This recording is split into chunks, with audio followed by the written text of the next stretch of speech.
Okay, sebenarnya sukan e-sport ni dah lama dah dekat Malaysia, tapi pada 2014 sukan ini baru didaftarkan sebagai e-sport oleh sebuah badan penubuhan yang disokong oleh Felda dan Asus Malaysia. Jadi sebab itulah sukan ni lebih terkenal selepas 2014 jika dibanding-bandingkan sebelumnya. Okay, kalau kita perhatikan betul-betul, kecanggihan teknologi merupakan salah satu faktor utama yang mampu memberi kesan terhadap perkembangan e-sport. Sebab apa saya cakap macam tu? Sebab kecanggihan teknologi lah yang menyebabkan kita boleh bermain e-sport di dalam telefon kita hari ini. Kalau kita tengok sebelum-sebelum ni, handphone-handphone lama, handphone tersebut tidak boleh menampung game-game tersebut dari segi grafik, dari segi dia punya kuota dan lain-lain. Kalau handphone hari ni, RAM-nya tinggi, chipsetnya makin bagus dan storage-nya juga makin besar. So tak ada masalah untuk telefon pintar sekarang untuk menampung game-game tersebut. Okay, pandangan saya terhadap e-sport ni, bagi pendapat saya, e-sport akan berkembang maju dari masa ke semasa seiring dengan kecanggihan teknologi. Kalau kita tak pernah terfikir pun kita boleh bermain game yang seakan sama dengan Dota dan juga Counter Strike di dalam telefon. Sebab apa? Sebab grafik game tersebut adalah tinggi, tapi dengan kecanggihan teknologi kita boleh bermain game itu sekarang. Kalau kita tengok, tak ada masalah lah. Dari segi kualiti hampir sama dengan handphone dengan PC hampir sama.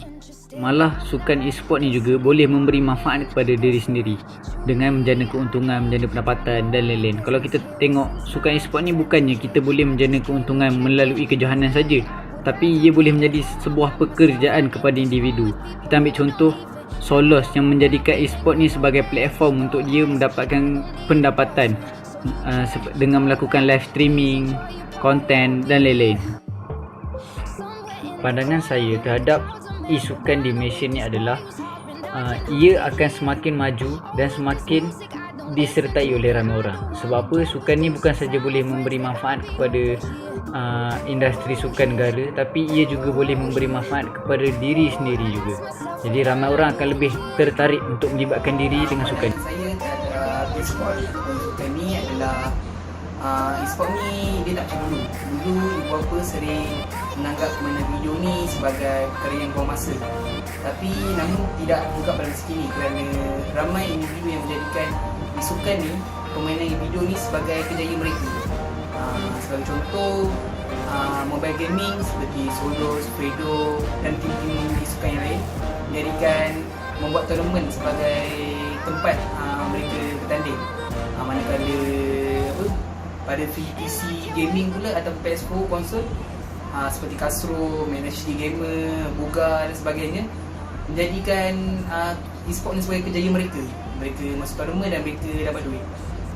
Seterusnya, pandangan saya tentang masa depan e-sport ni pula agak cerah kerana ramai individu yang mula sedar tentang pentingnya e-sukan ni. Tambahan pula dalam dunia pasal COVID ni, saya yakin e-sukan akan menjadi satu platform ataupun satu kejayaan kepada anak muda masa kini.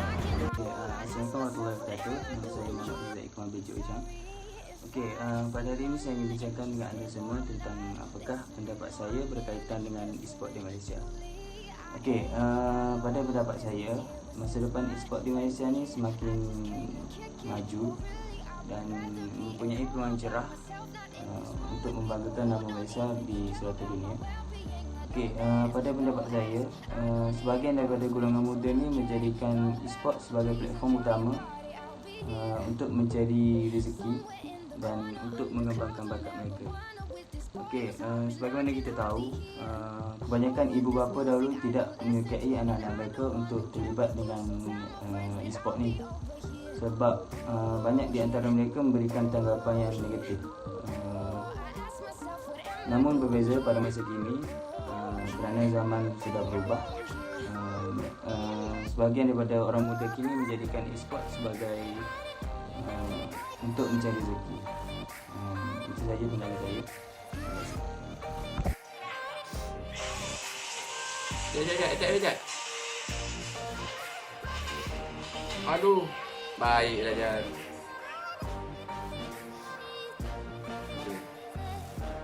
Hai. Hari ni aku nak bagi tahu sikit tentang sukan lah. Kalau tanyakan pendapat aku tentang masa depan e-sport ni, bagi aku macam nampaklah perkembangan dia. Macam daripada dulu kalau kita tengok e-sport ni macam orang tak nampak sangat tau, orang tak kenal. Yang orang tahu bila kita main game, satu benda yang buang masa tak ada manfaat. Tapi sekarang kalau kita tengok e-sukan ni, setelah dikenalkan oleh ramai orang lah. Dan Malaysia sendiri sekarang pun sokong e-sukan ni. Lepas tu, kalau boleh kita tengok contoh daripada PUBG sendiri, PUBG Mobile kan, sukan yang perempuan kita tembak. Dia dah hantar Malaysia telah jadi wakil untuk sukan C dan pergi peringkat antarabangsa. Ini satu capai yang baik lah bagi aku. Dan kalau kita tengok pun sukan sekarang banyak yang telah adakan pertandingan. So kat sini player-player boleh asalkan lagi bakat dia yang ada dan itu dapat jadi pendapatan dia juga.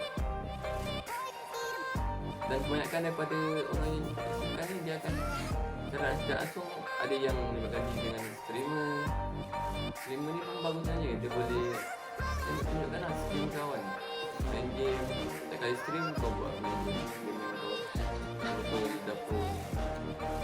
Aku rasa macam tu je lah kot untuk suka. Dan terima kasih. I ask myself, what am I doing here? Oh.